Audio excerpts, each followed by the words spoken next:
Bonjour à tous, alors aujourd'hui une toute petite bidouille juste quand vous avez à sauver une colonie orpheline qui a plus de couvain.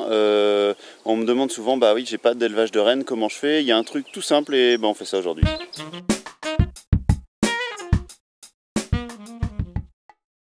Donc si vous avez une colonie qui est orpheline et que vous n'avez pas d'élevage de rennes en cours, ce qui est quand même le cas de plein d'apiculteurs qui font pas forcément d'élevage de rennes, ou même si vous faites de l'élevage de rennes, peut-être que ce jour-là vous n'avez pas de rennes, il y a plein de raisons pour lesquelles vous n'aurez pas forcément de rennes toujours dispo.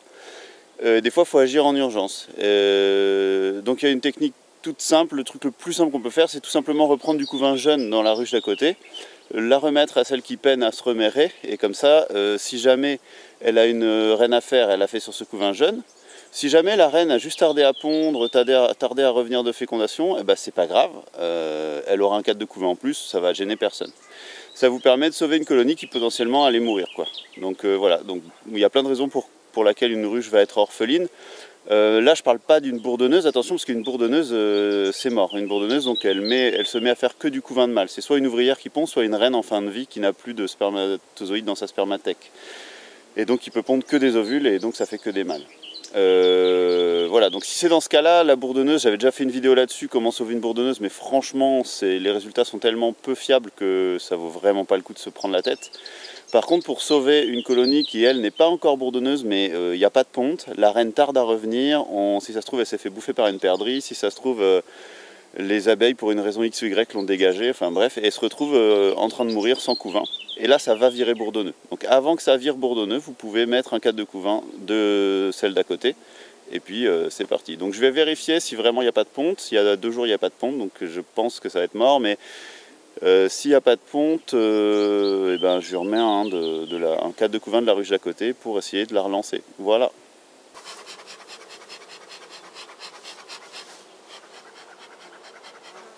Ok, donc on regarde déjà s'il y a de la ponte. Parce que sinon ma vidéo sera moins intéressante s'il y a de la ponte, mais tant pis. Alors elle a une hausse mais il n'y a pas grand monde dedans. C'était mes fameuses varées 12 cadres. Hein.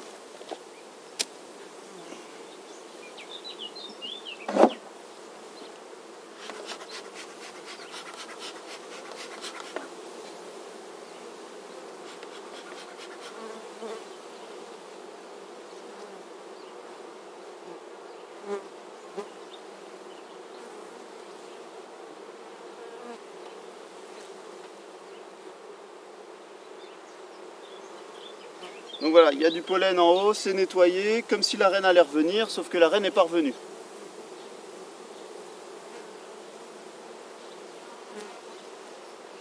Et il y a 0 ponte, quoi. Il n'y a que de l'abeille, il n'y a pas de ponte. Je regarde à côté. Je suis allé en plein centre, parce que souvent la ponte commence au centre, s'il y a des réserves sur les côtés. On va aller voir un autre cadre par acquis de conscience, mais je pense que c'est mort.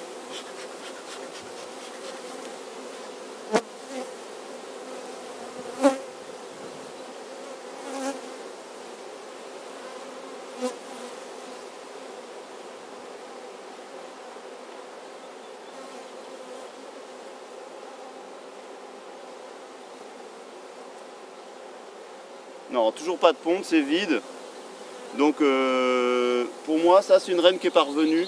Elle avait été acceptée, c'est une reine que j'avais mis d'un élevage. Elle avait été acceptée, mais apparemment ça a mal tourné.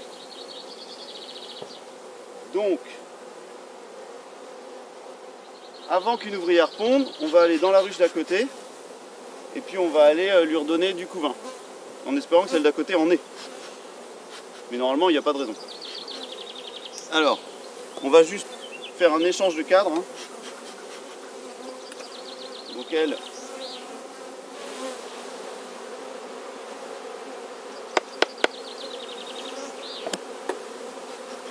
Pour éviter le pillage, je secoue les abeilles. Je ne veux pas échanger les abeilles dans les cadres, dans les ruches, quoi.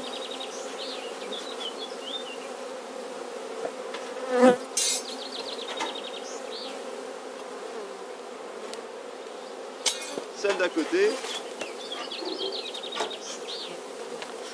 C'est pareil, vu le printemps, il n'y a rien dans la hausse. Hein. Donc tu peux l'enlever sans problème, ça pèse rien.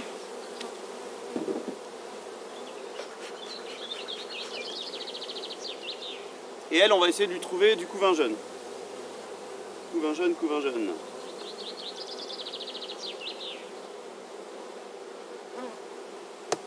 Dans le milieu, souvent, il y a du couvain jeune.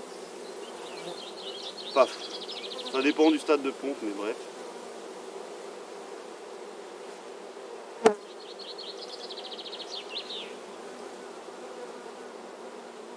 Bof.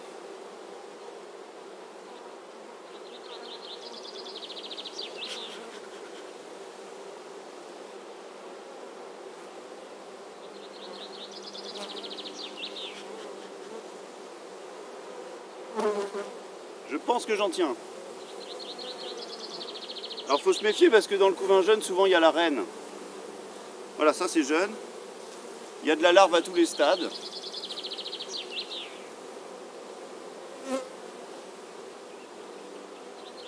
Regarde s'il y a de l'œuf.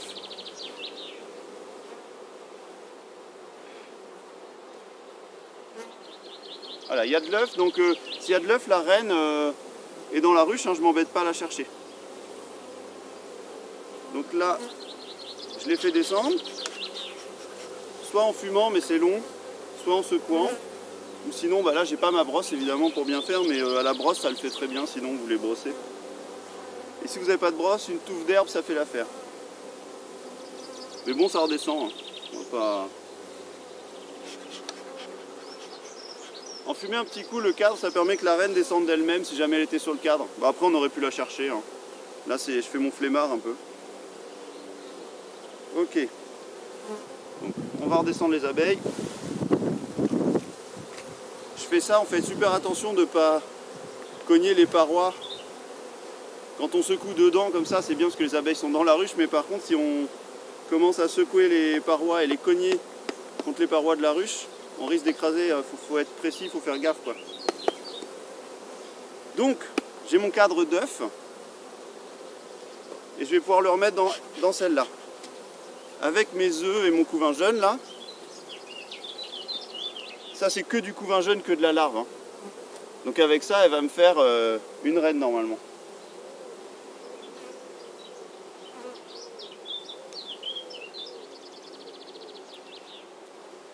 Voilà. Tac. Donc elle, je peux la refermer. Je remets sa hausse.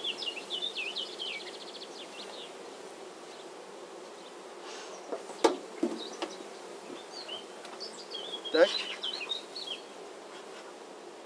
Et elle, on lui remet donc son couvain.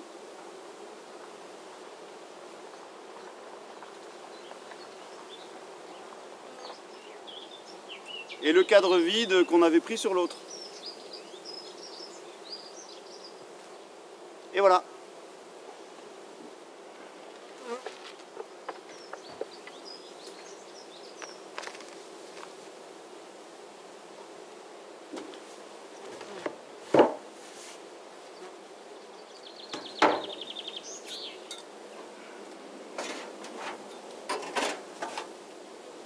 C'est fait. Donc voilà pour la méthode la plus simple que j'ai pour remérer une orpheline, d'accord. Juste pour donner des chiffres, quand il y a une reine, quand vous faites une division, il y a une reine qui va se faire. Il va falloir à peu près 2 semaines pour qu'elle fasse une reine, hein. C'est de l'à peu près, hein. Elle part d'une larve de 4 jours. Il faut 16 jours en tour, moins les 3 jours d'œuf. Enfin bref, j'ai fait un calendrier de l'élevage sur une autre vidéo. Allez voir, c'est plus précis, parce que si je vous refais tout là, on en a pour 1 heure. Mais pour vous dire, si vous faites une division, si 1 mois et demi plus tard, il y a 0 ponte, c'est pas bon signe. Et ça risque de devenir bourdonneux, d'accord. Donc maximum 1 mois et demi, c'est un maximum, hein. 1 mois et demi, vous passez, s'il n'y a pas de ponte, c'est très mauvais. Surtout si on voit qu'elle a préparé la ponte de la reine, c'est tout propre, tout nettoyé sous la couronne de miel. Bon là, il n'y avait pas beaucoup de miel parce que le printemps est pourri, mais bon, on l'imagine. Si c'est tout propre, s'il n'y a pas de reine qui pond, ça va virer bourdonneux à un moment ou à un autre, il faut agir. Et donc si vous n'avez pas d'élevage de rennes, etc., si vous ne voulez pas pratiquer l'élevage de rennes et que vous voulez pratiquer une apiculture moins technique et plus basique, et ben cette technique-là, c'est la technique la plus basique. Donc on prend tout simplement du couvain jeune. Le mieux c'est qu'il y ait des œufs et tous les stades de larves, ça lui laisse le temps de prendre en charge ce qu'elle veut. Et donc on switch un cadre et on redonne donc des larves jeunes qui vont permettre de refaire une reine dans cette ruche qui était orpheline. Surtout pas attendre trop longtemps parce que soit ça vire bourdonneux, soit ça n'a plus la force de prendre le couvain en charge. Il faut quand même qu'il y ait des nourrices pour faire de la bonne gelée royale, pour faire une belle reine. Donc il ne faut pas tarder à faire ça, d'accord? Trop petite population, ça ne fonctionnera pas. Bon, ça se tente, hein, mais voilà, c'est un peu gâché. Des fois, il vaut mieux refaire un essaim sur une belle colonie que de s'embêter à faire des choses comme ça. Là, la colonie était belle, il n'y avait pas de raison que ça ne marche pas, donc voilà. Voilà, donc ça c'est la technique la plus simple que vous pouvez faire. Et voilà, donc comme on me demande souvent des techniques plus simples et qui sont abordables pour tout le monde, là en vrai, vraiment c'est du basique, hein, c'est du simple. Ce qui est bien avec cette technique-là, c'est qu'en fait, il n'y a pas de danger, vous ne pouvez pas faire de bêtises. Si vous prenez un cadre sans abeilles dans la ruche qui a une reine, vous le mettez dans une ruche qui n'a pas de reine, il n'y a aucun souci. Vous ne pouvez pas prendre la reine et l'emmener de l'une à l'autre, puisque de toute façon, vous brossez le cadre, vous n'emmenez pas d'abeilles, donc il n'y a pas de risque. Et puis l'autre, si la reine revient et qu'il y a un cadre de couvain en plus, ça ne va pas la déranger, il n'y a pas concurrence, elles n'ont pas encore démarré l'élevage de rennes, enfin, il n'y a pas de souci avec ça. C'est une technique qui est sans danger, que vous pouvez pratiquer voilà, avec tout type de ruche, enfin, il n'y a pas de souci avec ça. Voilà, et ben écoutez, à bientôt pour des prochaines vidéos. Je vais sans doute faire un cycle de vidéos sur l'apiculture darwinienne, l'apiculture naturelle en fait, mais décrite par Thomas Sillet. Il a écrit un bouquin dans lequel, au dernier chapitre, il décrit toutes les différences entre l'apiculture naturelle et l'apiculture conventionnelle. Et oui, comme ça, il essaye de décrire comment on peut rapprocher l'une de l'autre. Et je trouvais ça super intéressant, donc je ferai peut-être des petites capsules de 2 minutes chacune pour vous décrire toutes les différences qu'il y a. Et puis chacun piochera dans ce qu'il veut et fera les remarques et les critiques qu'il veut. Voilà, et puis bah c'est bien, le printemps est enfin arrivé, voilà. Sauf qu'il n'y a plus d'aubépines, il n'y a plus rien à bouffer, donc les abeilles crèvent la dalle. Chez nous en Normandie en tout cas, grosse méfiance sur le nourrissement, ça risque de ne pas faire le raccord avec la mielée d'été là. Parce que comme le beau temps arrive quand il n'y a plus rien à manger, c'est un peu dommage. Donc voilà, on va passer 2 semaines à faire attention à ça. Et donc faites attention chez vous, si vous êtes dans le même contexte. Et puis voilà, allez, à bientôt. Et puis partagez, likez, tout ça. Ciao!